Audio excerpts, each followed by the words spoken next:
Bonjour, aujourd'hui je vais vous parler des croyances communes entre les religions juives, chrétiennes et musulmanes. Plusieurs prophètes sont vénérés dans les trois religions monothéistes. Le prophète Abraham est vénéré par les juifs, les chrétiens et les musulmans. L'histoire du sacrifice de son fils Isaac, réclamé par Dieu pour tester la foi d'Abraham, est racontée dans la Bible, livre sacré des juifs et des chrétiens, mais aussi dans le Coran, livre sacré des musulmans. Au dernier moment, un ange arrête son bras et lui donne en échange un bélier à sacrifier au lieu de son fils. Cette scène est représentée aussi bien dans l'art juif, comme le montre cette fresque de la synagogue de Doura Europos en Syrie, dans l'art chrétien, comme le montre ce tableau du peintre italien Domenichino, ou encore dans l'art musulman avec cette enluminure de Luqman I Ashuri. En arabe, Abraham se dit Ibrahim.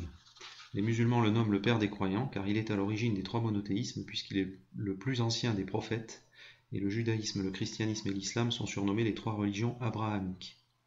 Moïse, appelé Moussa en arabe, est également un prophète révéré par les juifs, les chrétiens et les musulmans. Il est cité dans la Bible et dans le Coran, qui raconte que Moïse a sauvé le peuple hébreu de l'esclavage en Égypte. Il a ouvert un passage dans la mer Rouge pour faire traverser son peuple poursuivi par le Pharaon et son armée. Puis il referma la mer Rouge sur les Égyptiens, noyant ainsi l'armée de Pharaon. Cette scène est représentée dans l'art juif sur cette fresque de la synagogue de Doura Europos, mais aussi dans l'art chrétien comme sur cette icône byzantine ou encore dans l'art musulman, comme sur ce manuscrit persan. On peut aussi voir ici Moïse sauvé des eaux par la fille de Pharaon sur cette fresque juive et sur ce tableau du peintre français Alexis-Joseph Mazerolles vers 1860, donc une œuvre chrétienne. Enfin, Jésus, appelé Issa en arabe, est vénéré à la fois par les chrétiens et les musulmans. Il est le Fils de Dieu pour les chrétiens et un grand prophète pour les musulmans. Il est cité dans la Bible, le Nouveau Testament, mais aussi dans le Coran. On le voit ici représenté bébé dans les bras de sa mère Marie sur cette peinture chrétienne dite de la Vierge à l'enfant, tableau du peintre italien Ambrogio da Fossano au XVe siècle. La Vierge à l'enfant apparaît aussi dans l'art islamique, comme sur cette peinture persane du XVIe siècle. En arabe, Marie est appelée Mariam et elle est considérée comme une sainte par les musulmans. Selon la Bible et le Coran, Jésus doit revenir à la fin des temps lors du jugement dernier.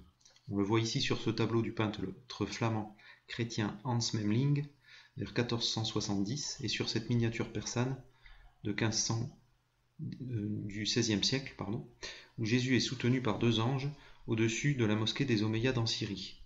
L'œuvre suivante, l'Ascension de Jésus, fut peinte par le peintre chrétien italien Giotto au XIVe siècle, tandis que cette miniature turque de 1583, œuvre d'art musulmane, montre elle aussi l'Ascension de Jésus soutenue par deux anges.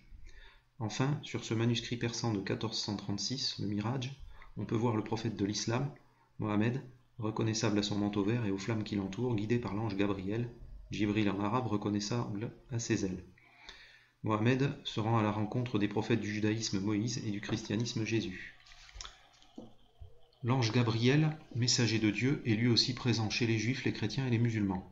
Le voici représenté annonçant à Marie qu'elle va avoir un fils, Jésus, sur ce tableau du peintre italien chrétien Fra Angelico au XVe siècle. La même scène de l'Annonciation est représentée ici sur ce manuscrit persan d'Al-Biruni, datant du XIVe siècle, où on reconnaît bien Marie, que vient voir l'ange Gabriel, reconnaissable à ses ailes.